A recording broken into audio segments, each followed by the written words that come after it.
What's up, guys? Mao or Matt here, and I'm going to do a track breakdown of my song Horizon, which you may or may not have heard. If you haven't heard it, check it out. It's on the channel.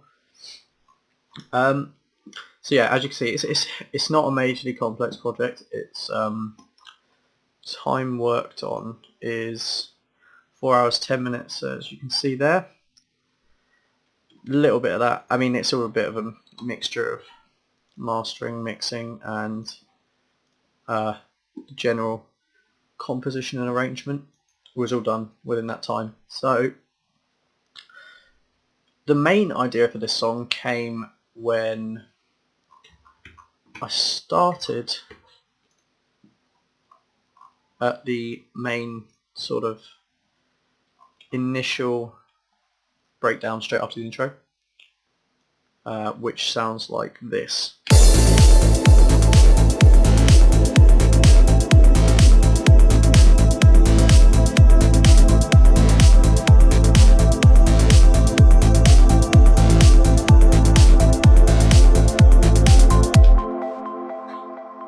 So as you can hear, there's a lot going on.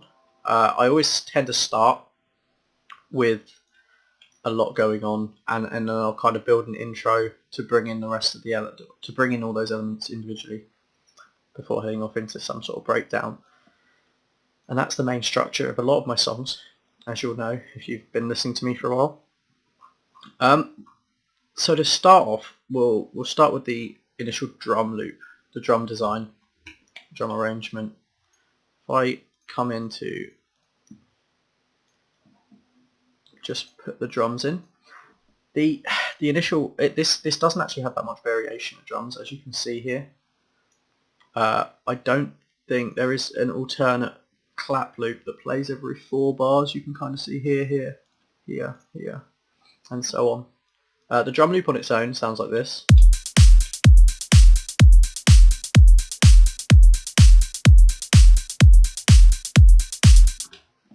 It's pretty simple. The kick is just the standard kick. I have a default swing of about 22% on all my projects as part of my template, just because I like a little bit of swing, just main swing on there.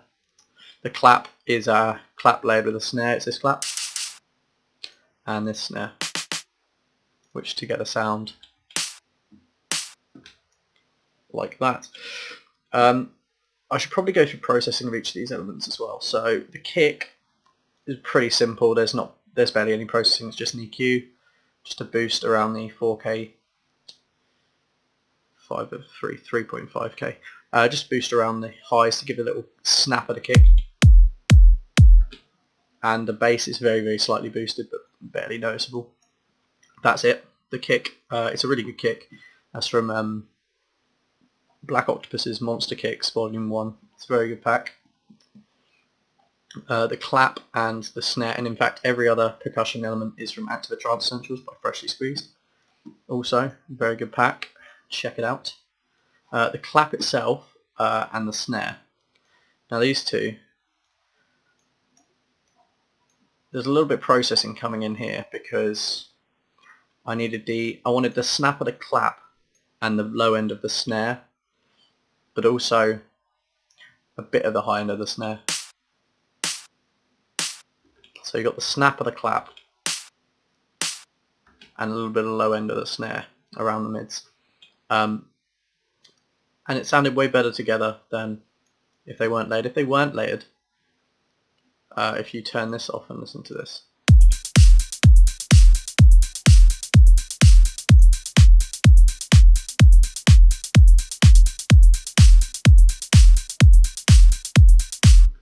they've got a lot of swing when they're put together. They sound like they flow a lot better, and that's what I was going for. The hat design initially was just I tend to start with an open hat. A lot of my trance stuff has an open hat. Nothing on there, no post processing. It's a decent hat sample. Didn't feel it needed anything, and I added in the first closed hat, which I don't believe has anything on it either. In fact, I'm not sure any of these do. They're all routed to a hat bus, which then does have an EQ. but we'll come to that later. So these are the 4 hats that I use. And the closed hat, the first closed hat, it just mimics the open hat. They're exactly the same, it's just layered. The second hat plays on the offbeat. If you take out the clap,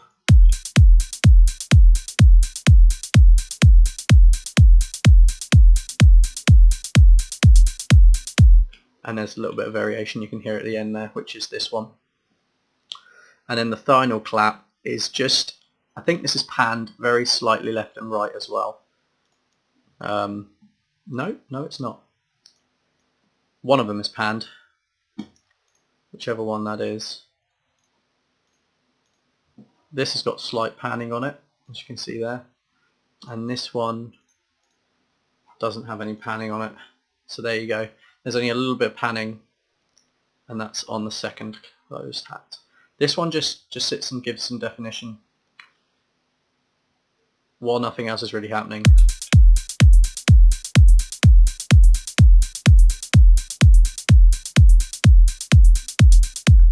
You can kind of hear the little panning going on there. It just gives it a little bit more width in the drum loop, just to kind of a little bit more interesting, to be honest.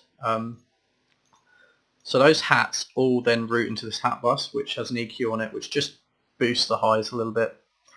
Not much else going on there. And volume. I do most of my stuff with EQ and faders, to be honest. There's not much processing that goes in my drums because, in my opinion, when the sample's good, you don't need it.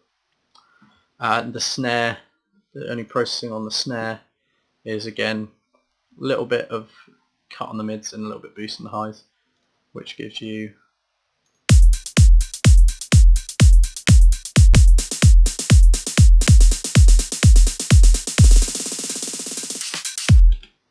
and then you've got this little fill that I made. That kind of breaks everything up. So when you bring in the bass,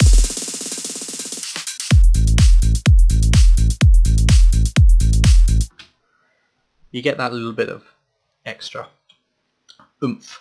Kind of breaks up the flow of things temporarily before bringing everything else in. So straight away, so you've got the drums straight away. The other mention on the drums is the hat bus then goes into this drums bus, which then has the clap, the snare, the kick. Apart from this snare doesn't go into that, and that just has, again, this just has an EQ on it, boosts a little bit the bass and boosts a little bit the highs. Nothing fancy, simple design. So we'll move on into the intro. I have these atmospheres, so this was a bit of a test using these atmospheres, to be honest. Take off the pad and you just hear the intro.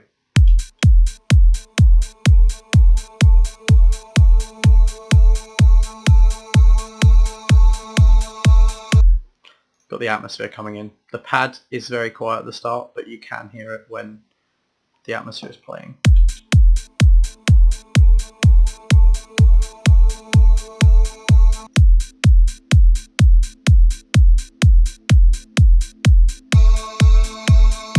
But again, it's very quiet. The pad's nothing fancy in the start. It's just an A minor that shifts to an FAC,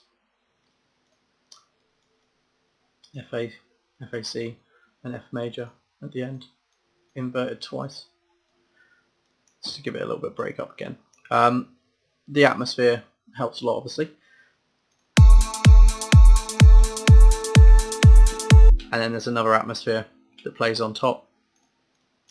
Those two atmospheres go throughout the song and just give it a little bit of depth. Again, nothing really that fancy in there. When we start, we'll start to get into it. So we've got this initial part that I started with.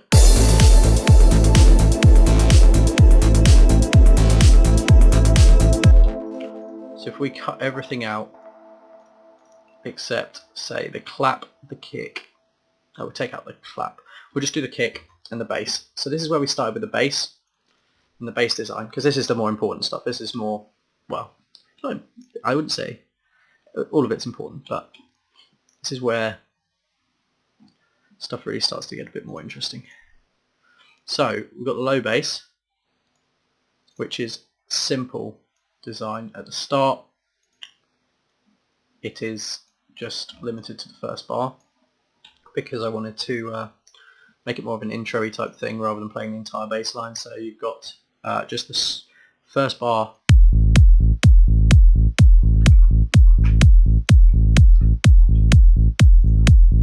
and this is a really simple sound I made. It's a low pass saw with one voice. There's nothing else to it. You could recreate that in seconds. It's an interpret. No effects or anything. Just a little bit of drive, a low pass filter, and no stereo with retrig on. It's just 2 octaves down, and the processing on that obviously comes down there. The processing on that is purely EQ again. Slight bait boost, and the mid is boosted out just to get that little bit more harmonics that you can hear a bit less, to come out a bit more. I then add this rolling bass, which is actually from the Max Bremen Silent bank from Freshly Squeezed Samples. Really good bank, again. Check it out. And I played with the phaser on this, I'm pretty sure, and I think I played a little bit with the filters. I can't tell you off the top of my head. I made this song a couple of weeks ago, and I've forgotten a lot about it. So yes, I just played with the filters a bit. I may have played with the detune slightly as well. I'm not going to reset the preset because I can't remember what I did to get that sound. So, and that made this.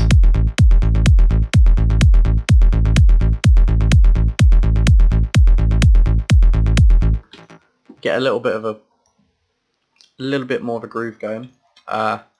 This again, it's only EQ doing this with a bit of low mid boost and a high cut.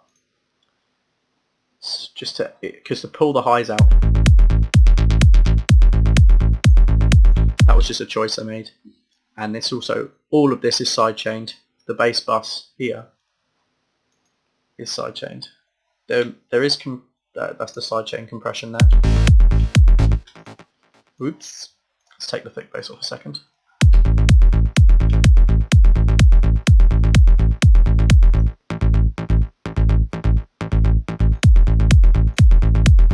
Sounds very strange without the kick, but yeah, there's a little bit of sidechain on there just to bring all the bass down. And then you've got the thick bass, which is a slightly edited version of this preset. Again, this is mainly just filter, cut off, play with, and maybe some slight detune adjustments. Again, but I mean, this preset was fine, so it was what I was looking for. And the only processing on that is to bring out the mids and a little bit of the highs.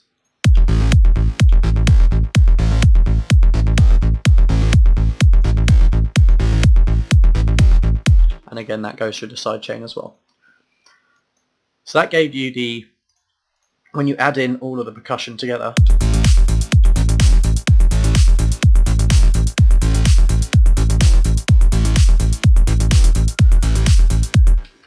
you get a bit of a groove going, and that's exactly what I started with.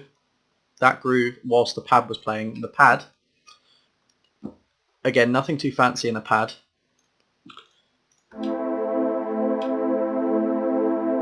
It's very simple. It is a straight out the box, the Max Bremen pack. Again, Max Bremen Silent preset pack from Freshly Squeezed. It's straight out the box. Again, I think I brought the filter down slightly, and then there's a lot of filter automation going on, which you can hear.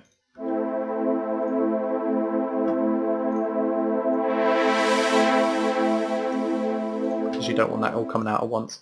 So the filter cut-offs down here. I'm being a bit more organised lately.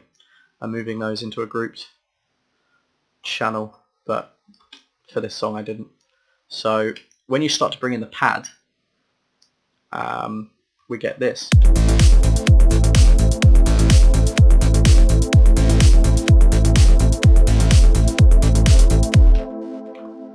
And then if you bring in the sweeps and the atmospheres and the crashes,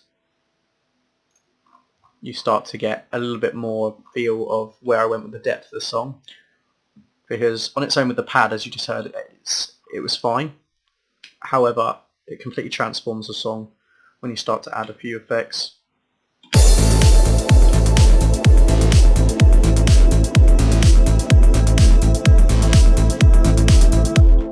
You get a much larger sense of the atmosphere, and especially when you add the pluck.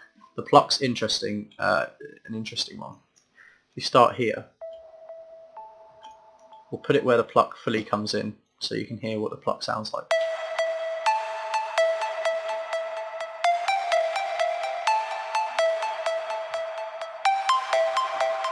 And the pluck actually had quite a lot of processing. On its own, it's a standard preset from the Max Bremen preset pack again. It's pluck. I don't actually think I changed any of that. I think I left it exactly how it was with its reverb and delay.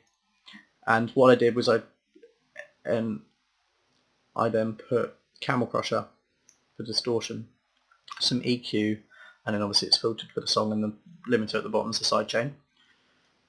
But if we turn off the pluck effects, we've got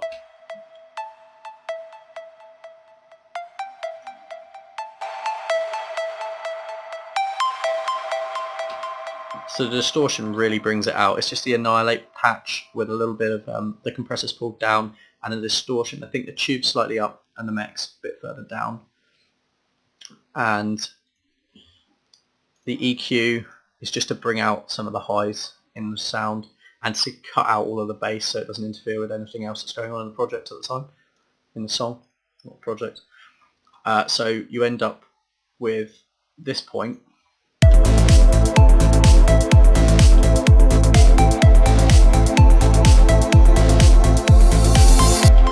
And where the reverb and the delay of that pluck is very, very strong, it gives that atmospherical sense in the song and really brings out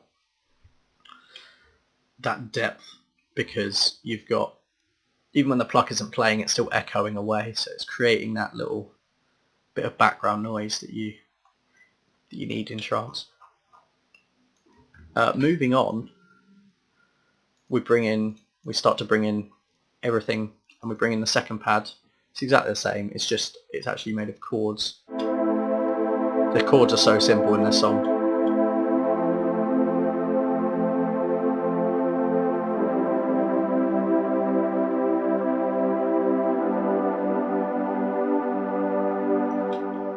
But I'm a big fan of simple. So moving on into the breakdown, once we've started building up out of the intro.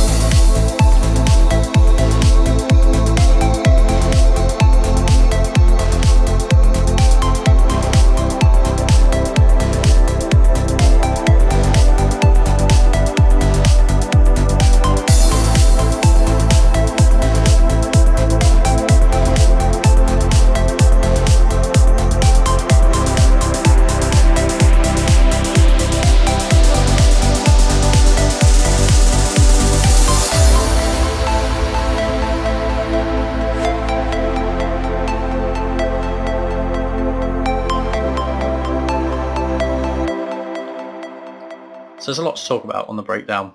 A lot of this initially happens in this transition point. We sweep up, we're snaring up, we've got to bring it down, and I brought it down with a crash and a reverb kick and a one shot. The one shot is pretty much just a reverb pad, a reverb hit. Sorry, I'm saying. Leaving the pad and the pluck and introducing this sub bass just to give us something more from the pad, because the pad itself has got all the bass cut out of it. A lot of the low bass, which is where we want the sub to come in, and the sub just follows the pad's lowest notes. And it's very low, it's very quiet.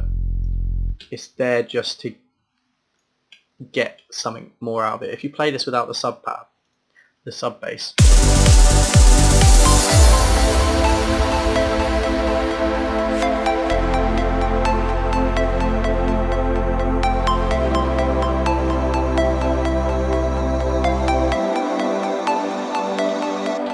hear how much it actually gives.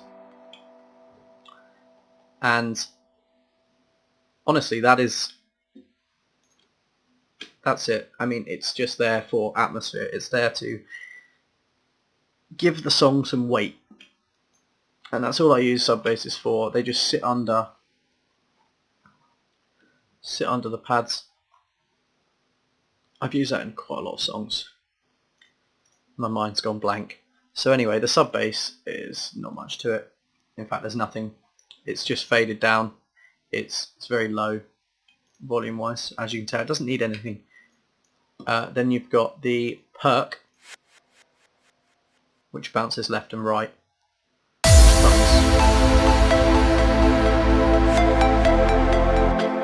Which you can hear if you're listening for it, but it's kind of a background element. And then we move on to the piano. And the piano on its own, I'm just going to get rid of this. That's not what I want. Chrome's just showing tons of notifications that I really don't care about right now. So we'll exit that. So once you move on to the piano, again another reverb kick as part of the transition. Once all of this going on, you've got the sense of the atmosphere, set the breakdowns tone, and then you're expecting something new as a listener. So you've got this transition noise that comes through, and this piano that plays. And the piano is actually a direct wave rich stereogram. I got this from Producer's Choice. It's as part of Ultimate Production Toolbox inside DW Library and pianos, and it's fantastic. It's a really good piano, and that was 99p that pack over Christmas, so I jumped on that. Now the piano, there's not much to it. There's a bit of shaping with EQ to bring out the lower notes and the higher notes of the piano. There's Karma Effects Reverb, which is just on a preset, I believe. I couldn't tell you which preset it is. I think it's Plate Add Depth or Warm Plate. It's one of the two. I don't think I touched that. And it's got a fruity delay on it. A little bit of a ping pong delay. And once you come into the song with the piano, we've got this.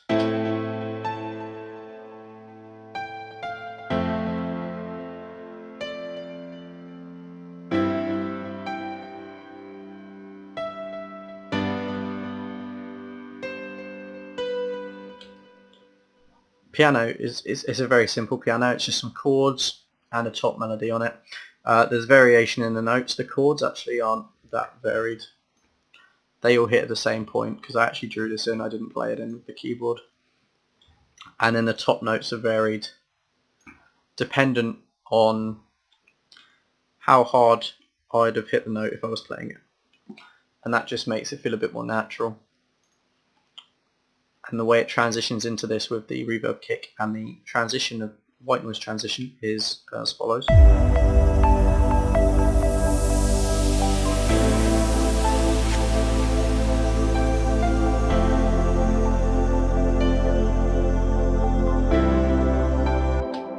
I took a choice as well here to bring the pluck down so it was still audible, but it was very, very background. So you can still get the reverb and the delay of the pluck, and that still comes out really well, but only in the background. So if you turned off the piano and the pad,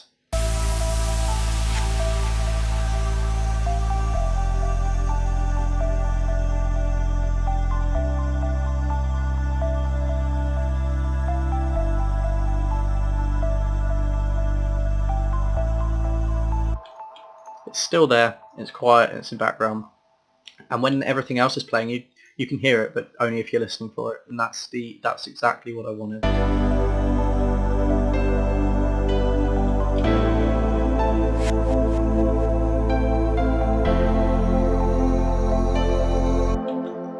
And simply then the breakdown lead came. This was actually something I made by accident, completely by accident, and it's crazy. It's using another preset from Max Bremen. Again, it's actually a lead, but it sounds very guitar-y, and I was I was jamming on the keyboard at the time, and I was thinking, right, let's see, what can I do?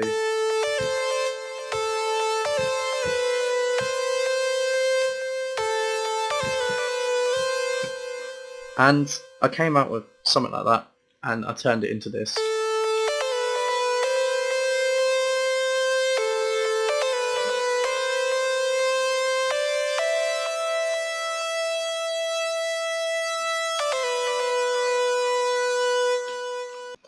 And when I added it with the piano and started fading it in, this is where the track headed a lot more chill out than I actually anticipated originally.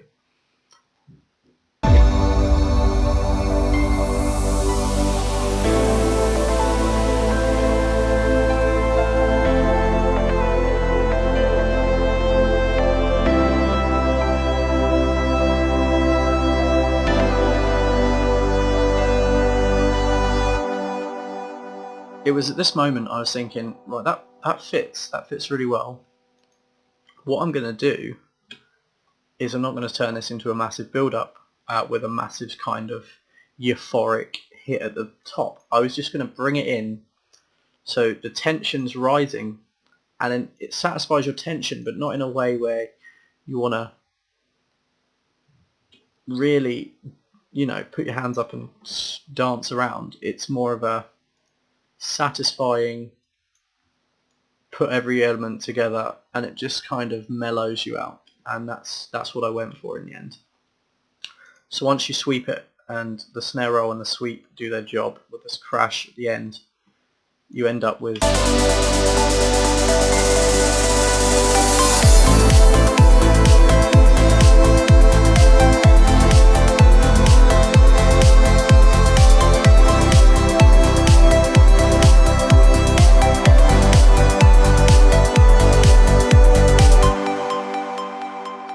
and that's really how the whole song went. And once I'd reached that climax point, I thought, well, this is where I wanted to get to, and now is the time to bring it to some sort of close. And the way I decided to do that is to build up again and then drop it into the same 1-bar pattern as the intro, just a pad, and not even remove anything, just let that play, and then build it up again and call it a day. There wasn't much to it, so the transition towards the end was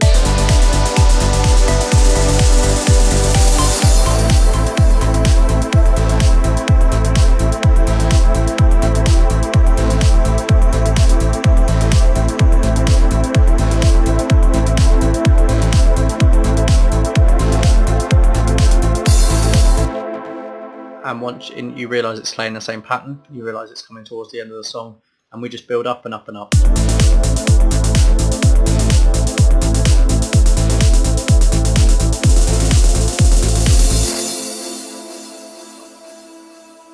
And you've just got the outro of that atmosphere playing at the end. That's the entire song. That's the structure of the entire song. It's a very simple structured song, and the sound design and the melodies, in fact everything about the song was very, very simple. It just went how it went. I don't think I've missed anything. I don't think I need to talk about the crashes. It's pretty self-explanatory. The crashes just felt right to put the crashes where they're crashes. I don't know how to explain that anymore. The only other thing is, I mean, the effects don't ever have any processing on them apart from this reverb, which is for this. Just gave it a bit more of a... I can't tell you why I use reverb there. It felt right, so I did it, and that's pretty much it. The only other thing was the lead. The guitar-y type lead had a little bit of EQ on it, but again, nothing more than that. So we've got everything as it is, and then once that was done, the master came. This is I'll just do a little demo, pre-master versus master, because it's only limiter and Maximus, and don't think the limiter does anything but catch anything Maximus could have missed. So before mastering,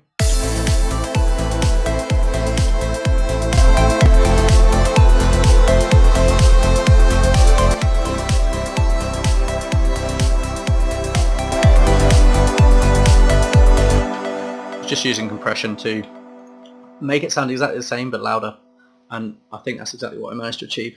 So Maximus, for anyone interested, there is a slight expansion on the low band, and a slight increase of pre and post, and then the release is just set so that the compression doesn't interfere. The mids, there's some slight compression down. Again, that's got more post than pre gain. Not much to talk about there. I mostly just I only compress to the point where I don't like to lose any dynamics, and again, it's just a kind of catch-all with the highs. I just try and boost them a little bit where I feel that need boosting to get them balanced or where they want to sit in the mix, and then the master is just a brick wall. Just stops anything going over 0 dB, acts like a limiter, and it's got pre and post gain on it to bring it to make it louder, and honestly that's all there is to it. The bands, I didn't even change the bands for this. They're actually left where they were, which may be a mistake, but it's too late now. It's just something I completely forgot to do. So yeah, but you've heard it with and without Maximus turned on. It felt like it sounded right, and that was it. There's no gain or any compression on the limiter. The limiter is literally just a catch-all or just a way that I can see, because I prefer the visuals of the limiter to Maximus. I don't know why. I just always have, for some reason. But Maximus obviously very, very good tool. Very good monoband compressor. And I use it for mastering any of my songs. And then I've got Span, which I just use to check RMS and stuff to make sure I'm kind of whereabouts I want to be in when it comes to loudness. But that is the track breakdown for Horizon. There's nothing more to say. It's very simple. The only other things I didn't talk about was the automation of the Pluck. I spoke about it where it was necessary, I think.